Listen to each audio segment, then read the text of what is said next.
गरीब की शादी। शशि की सौतेली माँ ने उसकी शादी की तो बड़े घर में, लेकिन पति कोई काम ना करता। आप ससुर जी के साथ काम पर क्यों नहीं जाते? हाँ जाऊंगा, लेकिन कल से। आज जरा मैं दोस्तों के साथ घूमने जा रहा हूँ। शशि के दो बच्चे होते हैं, लेकिन रमेश का हाल वैसा का वैसा ही रहता है। एक दिन, सुनिए ना, बच्चा रो रहा है, इसके दूध के लिए पैसे नहीं है। अरे तो पिताजी से ले लो ना। क्यों? अगर आप में कमाने की क्षमता नहीं थी तो शादी क्यों की?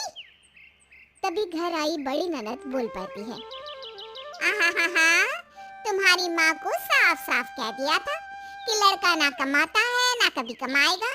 हम चार चार बहनें हैं इसका ख्याल रखने के लिए, और पिताजी का इतना सारा पैसा, तुम्हें किस चीज की कमी रखी है? लेकिन थोड़े ही सालों में तकदीर बदल जाती है। शशि का ससुराल गरीब हो जाता है। सब बिकने के बाद शशि अपने पति, बच्चे और सास के साथ किराए के मकान में आ जाती है। मैं कोई नौकरी करना चाहती हूँ दीदी। अरे इतने बड़े घर की बहू थी शशि, तुम नौकरी करोगी? नहीं नहीं नहीं नहीं, नहीं करूंगी तो घर कैसे चलेगा? बच्चों को भी तो पालना है ना। तभी शशि का भाई आ जाता है। शशि, ये ले राशन का सामान, किसी भी तरह की कोई भी जरूरत हो तो बताना। भाई, अब मैं नौकरी करूंगी। देख बहन, वैसे तो मैं तेरे साथ हूँ, लेकिन हाँ, मैं ये भी चाहता हूँ कि तू अपने पैरों पर खड़ी हो जा। शशि को एक प्ले स्कूल में छोटे बच्चों को संभालने की नौकरी मिल जाती है। एक दिन, शशि, मेरे स्कूल को अब तुम संभाल लो, मैं कुछ दिनों के लिए अपने बेटे के पास जा रही हूँ। लेकिन प्ले स्कूल अकेले मैंने कभी नहीं संभाला है। अब ये सब मैं नहीं जानती, इतने महीनों में तूने जो देखा बस पूरे आत्मविश्वास के साथ उसे करना। शशि नीलम के जाने के बाद पूरे 1 महीने उसका स्कूल अकेले संभालती है, और फिर एक दिन आता है जब वो अपना खुद का स्कूल भी खोल लेती है। वाह शशि, तुमने आज मेरा सर गर्व से ऊंचा कर दिया। तुम्हारा यही आत्मविश्वास तुम्हें बहुत आगे ले जाएगा। नीलम, बहुत आगे जाने की चाह नहीं है, बस ये छोटा सा स्कूल मेरे बच्चों की अच्छी शिक्षा में मेरी मदद करे, यही मैं चाहती हूँ। शशि थोड़े थोड़े पैसों से ही अपना परिवार पाल रही थी। एक दिन उसके घर उसकी बड़ी ननद आती है। अरे भाभी, घर में कूलर तो लगा लेती, मेरी माँ को कैसे पंखे में लेटा रखा है? अरे तो शशि कौन सा एसी लगा कर सो रही है, वो भी तो यहीं रहती है ना मेरे पास।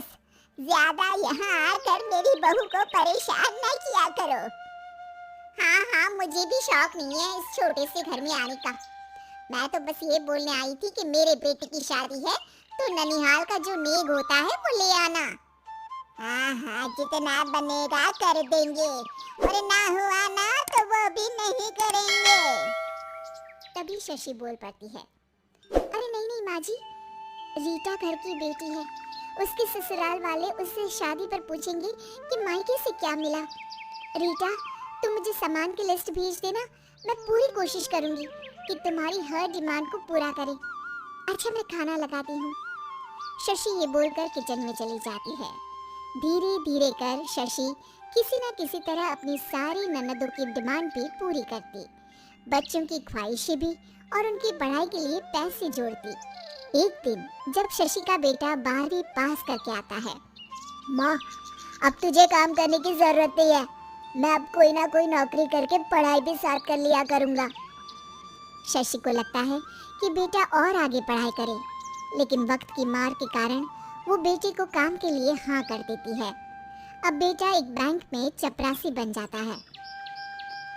लड़का देखने में तो बड़ा अच्छा है, अंग्रेजी भी पटर पटर बोलता है, फिर चपरासी क्यों?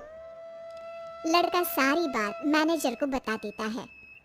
अच्छा, तो मैं तुझे एक मौका देता हूँ, तू यहाँ रहकर दूसरे डिपार्टमेंट का भी काम सीख। अगर तू किसी एक का भी काम अच्छे से सीख गया तो मैं तुझे यहाँ टेबल चेयर में बैठने वाली नौकरी दे दूंगा। लेकिन एक दिन शशि की ननद उसे फोन करती है। अरे भाभी, देखो मायका तो मेरा तुम लोगों से ही है। मैंने आपके बेटे और मेरे भतीजे प्रदीप के लिए यहाँ एक नौकरी देखी है, पूरे 5,000 मिलेंगे। वैसे करता ही क्या है, चपरासी ही तो है ना। कोई बात नहीं रीटा, मैं उसे इस शहर के बाहर नहीं भेजना चाहती हूँ। बाकी वो शाम को आएगा तो मैं पूछ लेती हूँ। वहीं प्रदीप मैनेजर की बात से खुश हो जाता है और मैनेजर के काम पर ही नजर रखने लगता है। वो उनकी तरह के पेपर पढ़ता, काम करता और आने वाले लोगों की बातें सुनता। एक दिन बैंक में ऑडिट वाले आते हैं। ये गलत है, पूरी बैलेंस शीट नहीं मिल रही है, कहीं ना कहीं गड़बड़ है। ए मैनेजर, क्या करते हो? बैंक के पैसों का हिसाब सही नहीं है। मैनेजर के पसीने छूट जाते हैं। तभी प्रदीप वहां जाता है। अब क्या मैं ये बैलेंस शीट देख सकता हूँ? अरे बेटा मजाक नहीं, जाओ पानी लेकर आओ एक गिलास। प्रदीप मैनेजर को पानी लाकर देता है और फिर ऑडिटर से कहता है, देखिए सर, मैं आपको बता सकता हूँ कि कैसे बैलेंस शीट को आप लोग गलत तरीके से जोड़ रहे हैं। ऐसा बोलकर प्रदीप एक एक कर सारे डाउट क्लियर कर देता है। अरे हाँ, ये तो पॉइंट हमने देखे ही नहीं थे। गुड, कौन है ये बच्चा? तभी मैनेजर बोल पड़ता है, अब हमारे यहाँ अकाउंट में नया आया है। ऑडिटर के जाने के बाद, वाह प्रदीप, आज तो तुमने मेरी नौकरी बचा ली। और आपने भी तो मेरी नई नौकरी लगा दी, अकाउंटेंट की। बस फिर क्या था, प्रदीप ने एक बार जो सफलता की सीढ़ी चढ़ी, बस चढ़ता ही चला जाता है। फिर एक दिन शशि की ननद, अरे भाभी कैसी हो?